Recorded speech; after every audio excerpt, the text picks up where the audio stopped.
mucho más, estando reconciliados, seremos salvos por su vida. Romanos 5:10. El primer gran mensaje de misericordia dado a un pecador es condensado en 4 palabras en el versículo 8 de este capítulo: Cristo murió por nosotros. Un predicador no se equivoca nunca cuando enaltece a Cristo crucificado. La gloria de toda congregación es que se pueda decir en verdad: ante vuestros ojos Jesucristo fue ya presentado claramente entre vosotros como crucificado. Muy bien hizo el apóstol en jactarse de esta manera, pero nosotros predicamos a Cristo crucificado.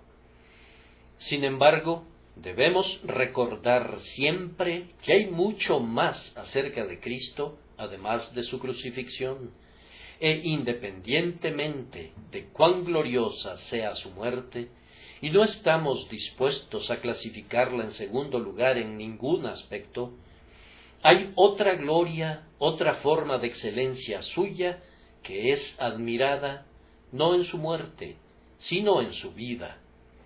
Es de ella que habla el apóstol aquí. Mucho más, estando reconciliados, seremos salvos por su vida. Antes de que emprendamos la consideración de este tema, queridos amigos, pensemos en lo que ha hecho la muerte de Cristo por algunos de nosotros. La primera parte del versículo del que hemos tomado nuestro texto dice: porque si siendo enemigos fuimos reconciliados con Dios por la muerte de su Hijo. ¿Cuál fue esa reconciliación? ¿En qué consistió? No hablaremos tanto doctrinalmente como práctica y experimentalmente. Antes éramos enemigos de Dios, pero ahora ya no somos más enemigos de Dios. Si hemos creído en Jesucristo, se ha realizado una completa reconciliación entre el Dios ofendido y el pecador ofensor. En esta reconciliación veo, primero, que Dios, que es siempre amor y que ha amado siempre a su pueblo, siendo justo, no podía tratar con el pecador culpable, excepto sobre la base de la justicia, y la justicia demandaba que el alma pecadora debía morir. Pero Cristo ha intervenido para que Dios, como el grandioso gobernante moral, pueda, sin violar su santidad, tratar en misericordia con los hombres pecadores. Que no haya ningún malentendido acerca del objetivo y del propósito del sacrificio de Cristo. El himno de Juan Kent lo establece correctamente. No fue para que el amor de Jehová ardiera para con el pecador que Jesús desde el trono de lo alto se volvió un hombre sufriente. No fue la muerte que él soportó, ni los dolores que experimentó, lo que propició el amor eterno, pues Dios era amor desde antes. Él tuvo siempre amor para su pueblo, pero en tanto que Cristo no viniera a la tierra y muriera, el justo por los injustos, ese amor no podía fluir libremente. Había una represa que bloqueaba la corriente, había una gran roca en medio del canal, y los ríos de amor no podían fluir. Pero por la muerte del Señor Jesucristo, ese impedimento fue quitado. Dios puede ser ahora justo y el que justifica al que es de la fe de Jesús. Ya he dicho que en lo más recóndito de su corazón siempre hubo amor para su pueblo, pero como juez sentado en el asiento del tribunal del juicio, no podía manifestar ese amor. Sólo podía manifestar su indignación contra cada alma de hombre que hace el mal. Ahora, esta ira sumamente justa de Dios fue apaciguada por la muerte de Jesucristo, y no habría podido ser apagada de ninguna otra manera. La espada debía encontrar a su víctima, y Cristo desnudó su pecho para dejar que la justicia infinita aplicara toda la plenitud de su fuerza sobre él.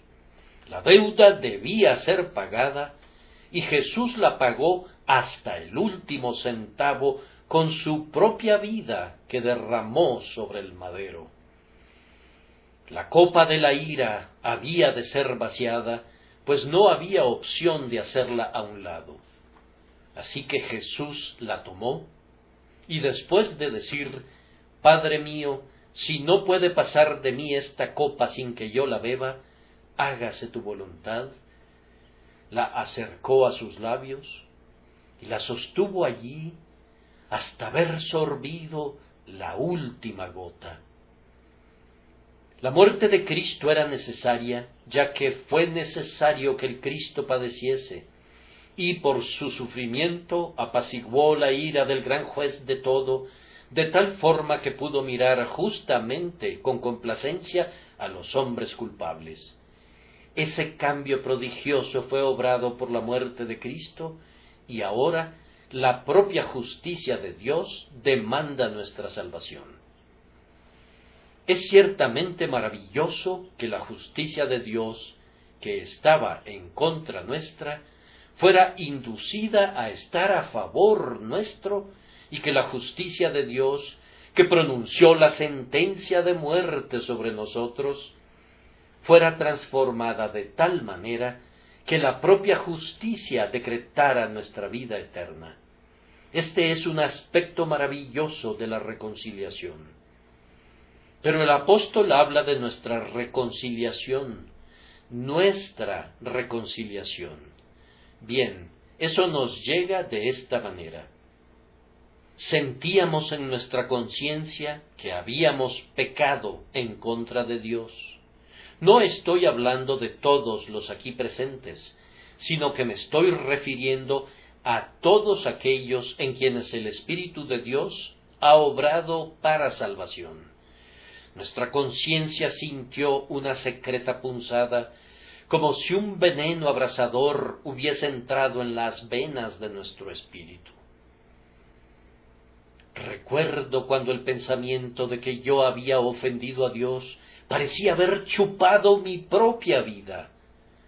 Por supuesto que yo no lo amaba, y no podía hacerlo, pues es según la naturaleza de nuestro pecaminoso corazón que, si injuriamos a alguien, con toda seguridad le odiamos.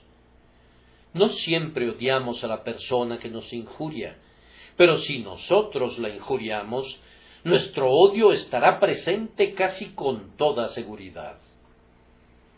Y en tanto que habíamos quebrantado todas las leyes de Dios, y no deseábamos reconocerlo, odiábamos a la propia ley, dábamos coces contra ella, y procurábamos persuadirnos de que era la raíz de la ofensa, en lugar de aceptar que nuestros corazones testarudos eran la fuente del mal.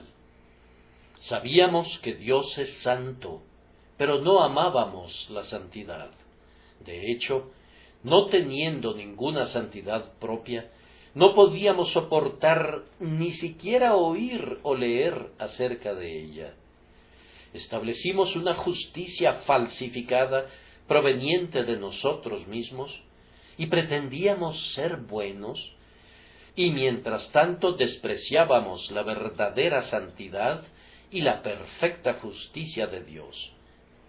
Pero, amados, cuando vimos a Cristo morir en lugar nuestro, el justo por los injustos para llevarnos a Dios, entonces la conciencia dijo, Dios ha sido satisfecho y yo también.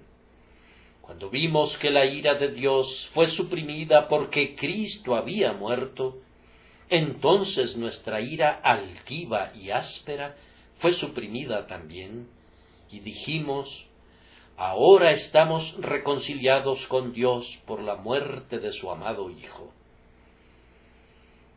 Oh, cuán ligeros eran nuestros pies cuando acudimos al propiciatorio.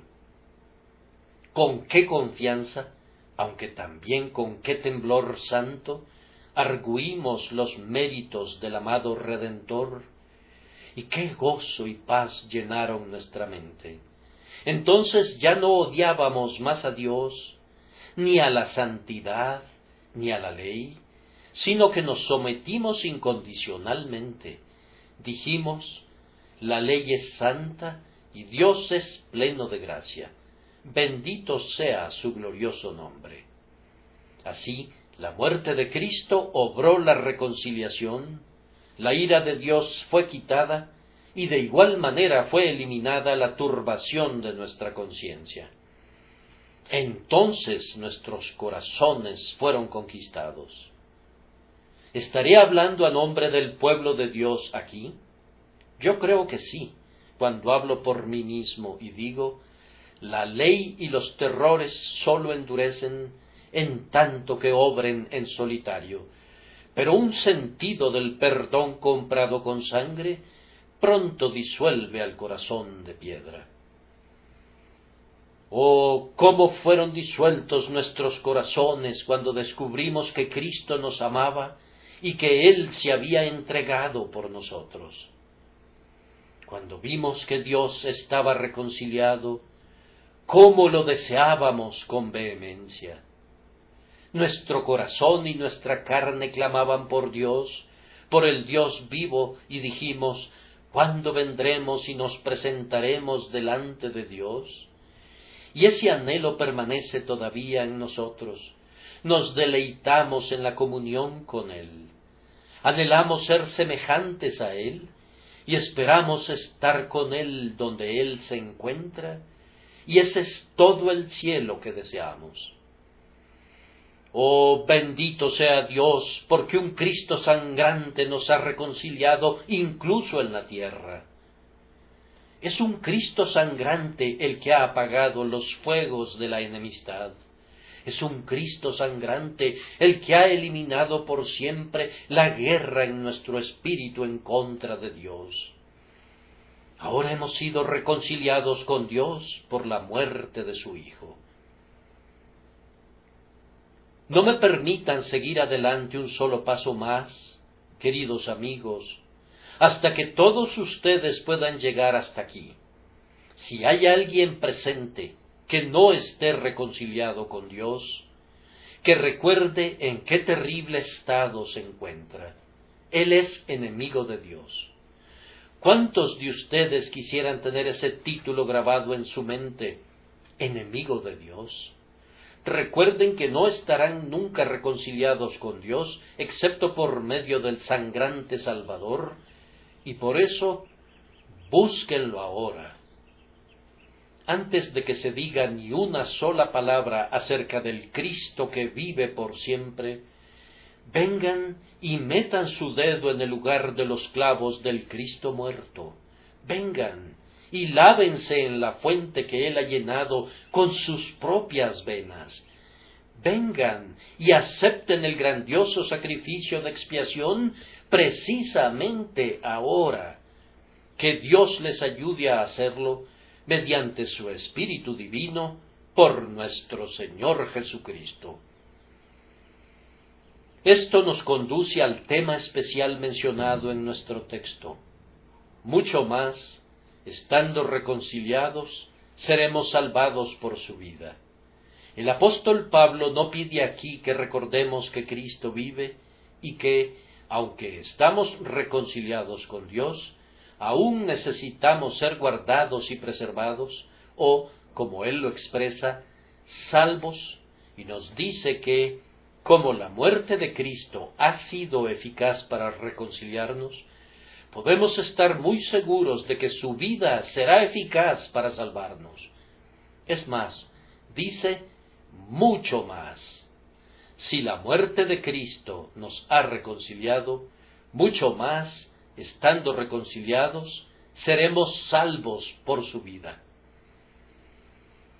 Queridos amigos, quiero que hagan 3 cosas mientras reflexionan en nuestro texto. Primero, consideren lo que la vida de Cristo es para nosotros. En segundo lugar, consideren por qué las palabras mucho más pueden aplicarse a esa vida. Y en tercer lugar, consideren cómo podemos usar esta vida. Primero, entonces, consideren brevemente lo que es para nosotros la vida de Cristo. Si un hombre me mostrara un cuadro de Cristo en la cruz, yo le preguntaría, ¿qué es eso? Si respondiera, un cuadro de mi Señor, yo replicaría, no es un cuadro de mi Salvador como es ahora. Podría ser una representación de Él como fue una vez, pero no como es ahora, entronizado en la gloria. Si alguien trajera en su bolsillo la semejanza de su madre tomada después de la muerte, y me la mostrara, y dijera, «Esta es mi madre», yo le diría, yo preferiría recordarla como era en su mejor época, no como era en las agonías de la muerte, o como era después de muerta. Por tanto, les pido que no miren a ninguna representación de Cristo en la cruz como la principal representación de nuestro Señor Jesús. Él estuvo muerto muy corto tiempo. Él estuvo en la cruz durante unas cuantas horas. Pero nuestro Salvador vive para no morir nunca más. El Cristo de la Iglesia de Roma, como les he dicho con frecuencia, es un Cristo muerto en la cruz, o si no, es un Cristo bebé en los brazos de María. Pero el Cristo de la Iglesia de Dios es un Cristo vivo. Refiriéndonos al sepulcro decimos lo que el ángel les dijo a las mujeres, no está aquí, pues ha resucitado, como dijo. Refiriéndonos a la cruz decimos, no está aquí. Él ha puesto un fin a la muerte, poniendo término al pecado por su muerte. El principal pensamiento concerniente a Cristo, para aquellos que realmente le conocemos, debería ser que Él es el Cristo vivo. Él vive, el grandioso Redentor vive. ¡Qué gozo proporciona esa bendita certeza! ¿Qué tiene que ver con nosotros la vida resucitada de Cristo? Bien, primero, que la resurrección de Cristo de entre los muertos es para los que creemos en Él la prenda de que nos ha salvado. Cuando nuestro Señor Jesucristo murió, fue, por decirlo así, puesto en prisión como un rehén a favor de su pueblo, y allí fue guardado hasta que la omnisciencia divina hubo escudriñado su sacrificio y su obediencia para ver si estaban completados. Y cuando fue certificado que Cristo había terminado toda la obra que su Padre le había encomendado que hiciera, entonces el oficial de justicia del cielo, el ángel del Señor, fue enviado para que rodase la piedra y le indicara al cautivo que saliera. Y cuando Jesucristo salió del sepulcro, todo su pueblo salió de la prisión con su gran representante. En su propia salida de la tumba hubo una señal dada a él proveniente de Dios, relativa a que los pecados de ellos eran perdonados y que su justicia era aceptada a nombre de ellos. Él fue entregado por nuestras transgresiones, dice el apóstol, pero también fue resucitado para nuestra justificación. Por tanto, no envuelvan sus corazones en el sudario que quedó atrás, sino vístanlos con la vestidura de oro con la que se ciñó Cristo cuando resucitó, pues ustedes son justificados porque Él resucitó. Creyendo en la resurrección de Cristo, lo vemos vivo y que continúa viviendo, sabiendo que Cristo, habiendo resucitado de los muertos, ya no muere. La muerte ya no se enseñorea más de Él. ¿Qué tiene eso que ver con nosotros? Bien, justo lo que nuestro Señor dijo a sus discípulos, porque yo vivo, vosotros también viviréis. Amados, porque Cristo ha resucitado de los muertos, todo su pueblo resucitará. Y porque, habiendo resucitado una vez, Cristo no muere más, sus santos que resucitarán estarán perfectamente seguros a través de todo el futuro. Ellos vivirán para siempre, porque son partícipes de su vida eterna. ¿Acaso no es ese un tema para gran regocijo? Yo vivo porque Él murió, pues esa muerte me redimió de la muerte.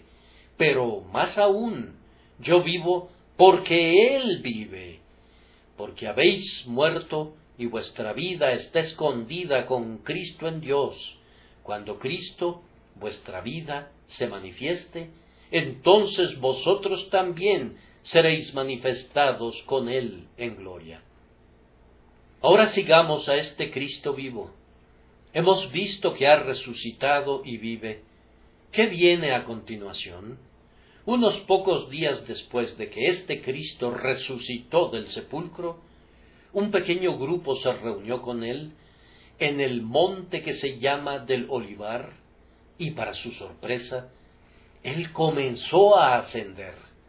Esparciendo bendiciones con ambas manos, continuó ascendiendo hasta que, al fin, le recibió una nube que le ocultó de sus ojos. ¿Qué tiene que ver esa ascensión con nosotros? Bien, pues precisamente esto. Él dijo a sus discípulos: voy, pues, a preparar lugar para vosotros. Él ha ido arriba a la gloria como nuestro representante para tomar posesión del eterno gozo para nosotros. Él ha penetrado dentro del velo para representarnos delante del rostro de su Padre, para que, muy pronto, podamos reunirnos con Él y estar con Él donde está, para no apartarnos jamás. Por tanto, amados, regocijémonos. Como el Señor nuestro Salvador ha ascendido al cielo, así lo haremos nosotros en el tiempo señalado.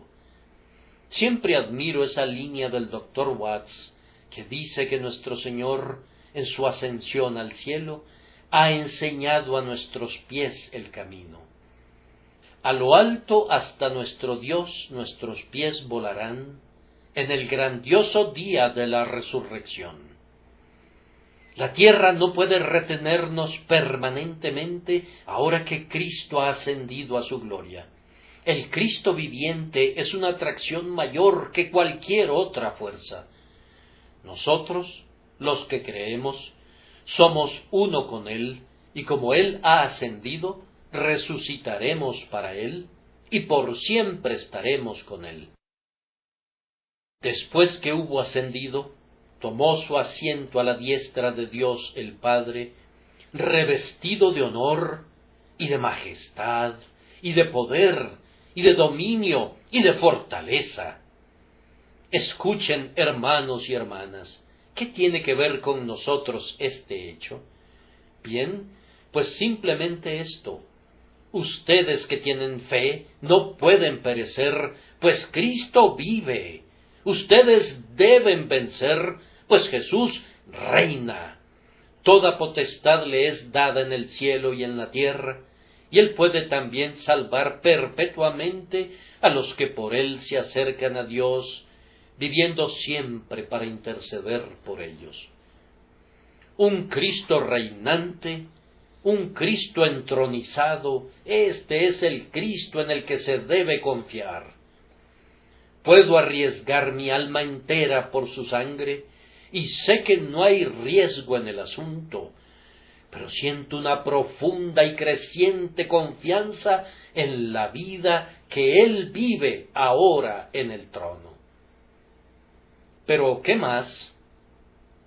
Bien, nuestro Redentor glorificado pasa mucho de su tiempo en intercesión. Allá arriba, a la diestra de Dios, continúa intercediendo por su pueblo.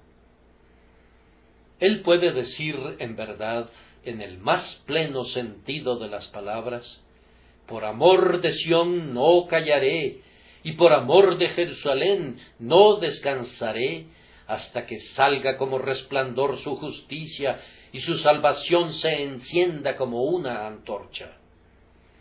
Continuamente presente el perfumado incienso de su mérito delante del trono eterno. Y aquí hay algo más para nosotros, pues si Jesús intercede por nosotros, estamos seguros para siempre. Si Él está intercediendo delante del trono, podemos acercarnos allí con santa confianza. Si Cristo está allí, el camino está limpio para que ustedes y yo nos aproximemos. Solo tenemos que ponernos detrás de Él y mirar a Dios a través de sus heridas, así como Dios nos mira a través de las heridas de Cristo, y todo estará bien. Oh, cuánto debemos al Cristo vivo. Mi tema se expande cuando procuro manejarlo. ¿Cómo se regocija mi corazón en él? ¿Acaso no saben, amados, cómo cada parte de esa vida resucitada de Jesús, su segunda venida, su conquista final de Satanás y del mundo, y su gloria eterna, todo eso tiene que ver con nosotros, pues somos partícipes de todo lo que Cristo tiene, y somos coherederos con Él de todas sus glorias y de todos sus triunfos? Esto, entonces, es sólo un breve resumen de lo que la vida de Cristo tiene que ver con nosotros. Ahora, en segundo lugar, ¿por qué inserta el apóstol un mucho más en este punto? Mucho más, estando reconciliados, seremos salvos por su vida.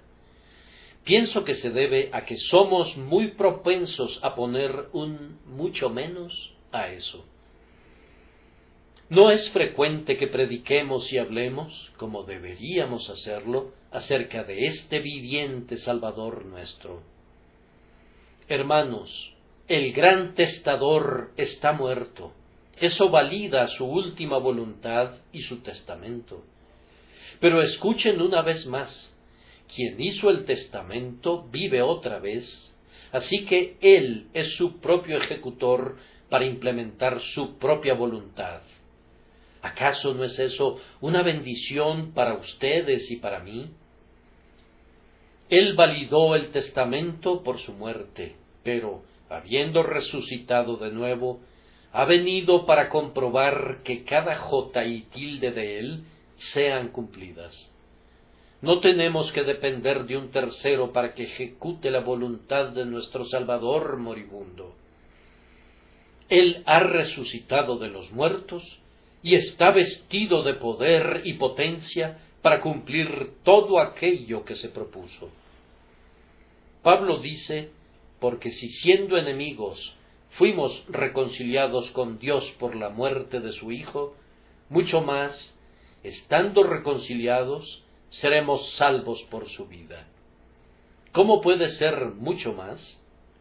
Yo respondo que, primero, porque cuando nuestro Salvador nos reconcilió por su muerte, era el tiempo de su debilidad. Vean, Él está clavado en la cruz, la fiebre le quema, clama, tengo sed. Dice, yo soy gusano y no hombre. La debilidad le ha sobrevenido hasta el límite máximo. Cierra sus ojos en el último sueño terrible de la muerte. Bajan su pobre cuerpo, lo envuelven en lino limpio con especias aromáticas y lo colocan en el sepulcro de José. No podría haber una debilidad mayor que la que hubo en el Cristo crucificado, ¿no es cierto? Sin embargo, aún entonces, Él nos reconcilió, pero ahora está revestido de poder, es cabeza de todas las cosas, Señor de los ángeles, Rey de reyes, y todo el cielo resuena con sus alabanzas. ¿Acaso no se dan cuenta del sentido de mi argumento?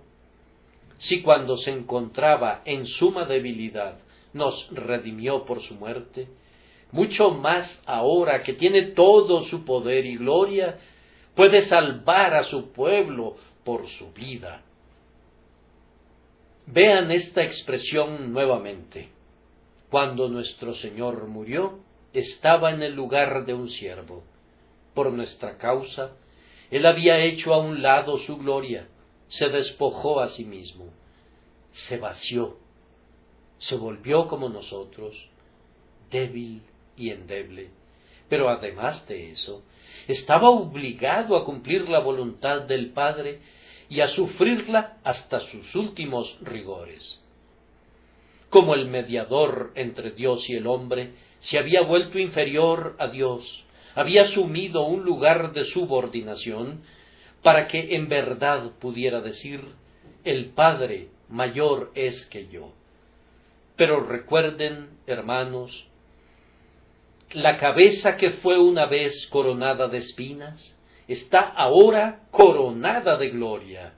Una diadema real adorna las poderosas sienes del victorioso. El lugar más elevado que el cielo proporciona es suyo por derecho, es Rey de reyes y Señor de señores, y la luz eterna del cielo. Ahora le cubre otra vez la gloria que tenía con su Padre antes de que la tierra existiese. ¿Acaso no ven, entonces, que es mucho más lo que Él puede hacer por su pueblo bajo tales circunstancias? Si nos reconcilió cuando asumió un lugar inferior y condescendió por nuestra causa a ser un siervo, de tal manera que con clamores y lágrimas ofreció su humilde traje de aquí abajo, mucho más puede salvarnos ahora cuando ha retomado su gran poder y con autoridad intercede delante del rostro de su Padre. Aquellos que me has dado, quiero que donde yo estoy, también ellos estén conmigo, para que vean mi gloria que me has dado, porque me has amado desde antes de la fundación del mundo. Si puedo confiar mi alma a un Salvador moribundo y sentirme perfectamente seguro haciéndolo, cuán fácil es confiar en un Salvador viviente y envolverme en su amor todopoderoso y sentirme eternamente seguro. Además, queridos hermanos, cuando nuestro Señor asumió la obra de salvarnos, en un cierto sentido cayó bajo el desagrado de Dios. No que haya sido desagradable a Dios jamás, pues en Él no había pecado y el Padre no tuvo nunca mayor deleite en Cristo que cuando le ocultó su rostro. Sin embargo, de acuerdo a la palabra de Dios, Jehová lo molió y de Él escondió su rostro de tal manera que Jesús clamó, Dios mío, ¿por qué me has desamparado? Cayó bajo maldición, pues maldito todo el que es colgado en un madero. Por causa de ustedes y mía, Él soportó los azotes de la infinita justicia y el rostro enojado de la ofendida majestad del cielo.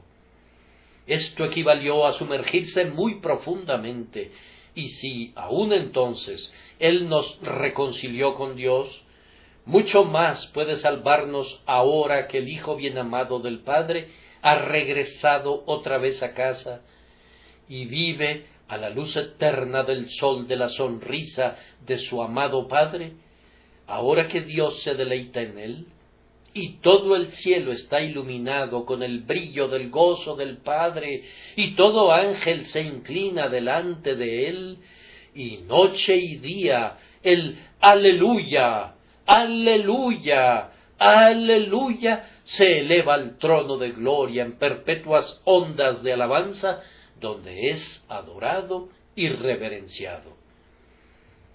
Pero, además, cuando el Salvador murió, había un cierto aspecto de derrota en lo relativo a su muerte. Se quedó solo en aquel terrible día, en un conflicto mortal con los poderes de las tinieblas. Todos los batallones del infierno fueron convocados y condujeron un tremendo ataque contra el príncipe de vida y gloria. Solo combatió contra ellos, y su propia diestra y su brazo santo le brindaron la victoria. Pero, por un momento, pareció una derrota. Cerró sus ojos en la muerte, diciendo, consumado es, y entregó el espíritu. Esas huellas de los clavos, y ese costado ensangrentado, y ese rostro descolorido, hacían percibir como si la muerte hubiese obtenido la victoria, aunque realmente no fue así. Sin embargo, amados, Él nos reconcilió en esas condiciones. Oh, si lo viésemos ahora, supongo que no podríamos hacerlo. Nuestros ojos no están preparados para esa visión beatífica, pero qué espectáculo sería si pudiésemos verlo con sus ojos como llama de fuego, y sus pies semejantes al bronce bruñido, refulgente como en un horno. Uno dijo, ¿no podrías ver el rostro de Cristo y vivir? Y otro respondió, bien, aunque así sea, entonces déjenme ver su rostro y morir. Y yo he sentido con frecuencia que podría decir lo mismo, y he cantado con el buen Dr. Watts. Oh, anhelo una visión, una agradable visión del trono de nuestro Padre Todopoderoso. Allí se sienta nuestro Salvador coronado de luz, vestido con un cuerpo semejante al nuestro. Los santos que le adoran le rodean, y tronos y poderes se postran delante de él. El Dios resplandece lleno de gracia a través del hombre, y derrama dulces glorias sobre todos ellos. Oh, qué sorprendentes gozos sienten mientras cantan acompañados de sus arpas, recostados en todas las colinas celestiales, divulgando los triunfos de su Rey. ¿Cuándo, amado Señor, llegará el día en que me remonte para morar arriba y estar y postrarme allí en medio de ellos y ver tu rostro y cantar y amar? Bien, ahora, si cuando yacía allí todo empapado en sangre y muerto, y según parecía derrotado, nos reconcilió con Dios, hermanos míos, ¿qué no hará ahora que está en todo el esplendor de su majestad, siendo el deleite del cielo y de todos los seres santos? Él debe ser capaz de salvarnos.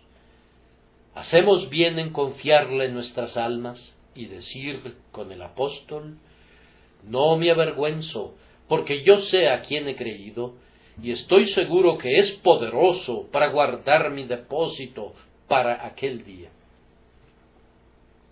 Así que ahora concluyo pidiéndoles que consideren cómo podemos usar esta vida de Cristo.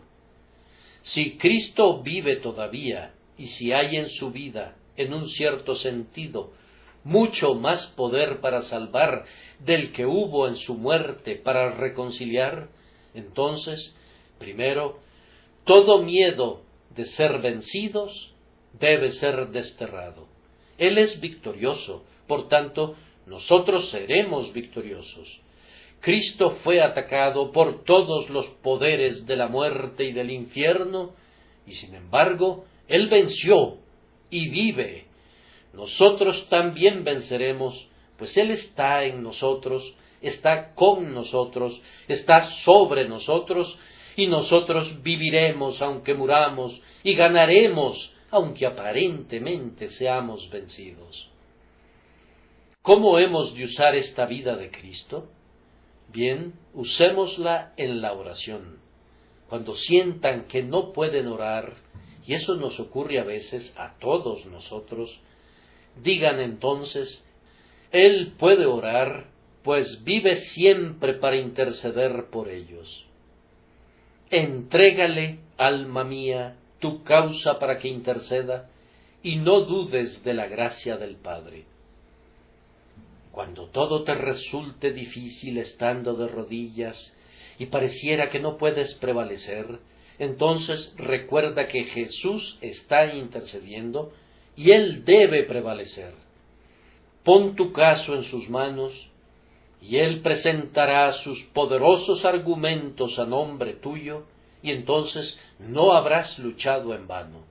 ¿Acaso no es ese un dulce pensamiento? Otro uso que puede hacerse de la vida de Cristo es este. ¿Te sientes muy solitario? En esta moderna Babilonia que es Londres, hay muchas personas que están muy solas, y no hay una soledad tan terrible como la que puede encontrarse en una gran ciudad. Tal vez vivas en una calle donde hay cientos de cristianos, pero tú no conoces a ninguno de ellos. Yo te diré qué debes hacer.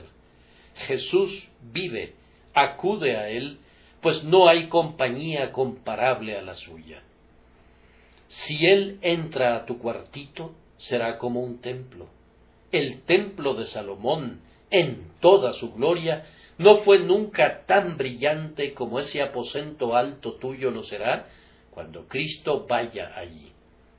Yo sé cómo tienes que hilvanar todo el día para ganar un parco ingreso. Yo sé, también, cómo algunas veces no puedes dormir en la noche debido al severo dolor que te agobia, pero si tu Señor se encuentra allí, será un dulce trabajo y un dulce sufrimiento también, ya que está sentado junto a ti el mejor de los obreros y de los sufridores. Jesús vive, Jesús vive. No tienes que ir al Calvario para pensar acerca de su cruz. No tienes que ir al sepulcro y llorar allí porque está muerto. Él vive y está siempre con su pueblo hasta el fin del mundo. Por tanto, en tus oraciones y en tu soledad, consuélate. Yo supongo también que muchos de ustedes son tentados gravemente. ¿Hay algún cristiano o cristiana entre nosotros que no sea tentado por el diablo? Bien, Jesús vive, y Él fue tentado en todos los puntos a semejanza nuestra, aunque sin pecado. Él puede identificarse contigo, pues Él también fue creado por la debilidad. Acude a tu sumo sacerdote que vive, cuéntale lo que el diablo está tratando de hacer contigo. Es aconsejable no disputar nunca con el diablo. He oído que si un hombre presenta una demanda contra ti, es mejor que no le digas absolutamente nada, sino que transfieras todo el asunto a tu abogado. Y si el hombre te escribe, debes decirle: no tengo que ver nada en ese asunto. Debes acudir a mi asesor legal, pues él verá este caso por mí. El que es su propio abogado tiene a un insensato por cliente, reza uno de nuestros proverbios. Así, siempre que el diablo venga a ti, recuerda que él sabe mucho más que tú, y si tratas de responderle, pronto te hará dar un tropiezo. Es mejor que le digas: no tengo nada que ver contigo, Satanás. Te refiero a mi procurador, a mi abogado. Entonces el diablo te preguntará su nombre, y cuando le des el nombre del Señor Jesucristo, abandonará ese caso, pues ha sufrido a menudo muchas severas derrotas ante ese mismo Jesús desde edades inmemoriales. El demonio recuerda el desierto y cómo el Maestro lo hizo alejarse muy pronto, de tal forma que ustedes deben referirlo a Cristo. No seas tu propio campeón, deja que Cristo sea el campeón por ti y todo estará bien. En conclusión, queridos hermanos y hermanas, puesto que Cristo vive, vivamos con Él y hagamos que el Señor Jesucristo sea nuestro compañero diario. Yo sé que hay algunos cristianos que no pueden entender este consejo o que no pueden creer que puedan ponerlo en práctica. Pero no conocerán el propio jugo y la médula del Evangelio mientras no entiendan esto y lleguen a sentir que Cristo no es un mero personaje histórico que estuvo sobre la tierra hace cientos de años, sino que es un Cristo vivo y personal, que es accesible incluso ahora, al que se le puede hablar y que puede respondernos y con quien podemos vivir incluso ahora. Oh, si pudiesen entrar en contacto personal con Jesucristo, entonces habrían aprendido cómo vivir. Entonces el Salvador moribundo sería inexpresablemente amado para ustedes, pero entonces el Cristo vivo sería también, si fuese posible, aún más amado, y vivirían por medio de Él, con Él, para Él, y Él viviría en ustedes. Que Dios nos conceda todo esto por nuestro Señor Jesucristo. Amén.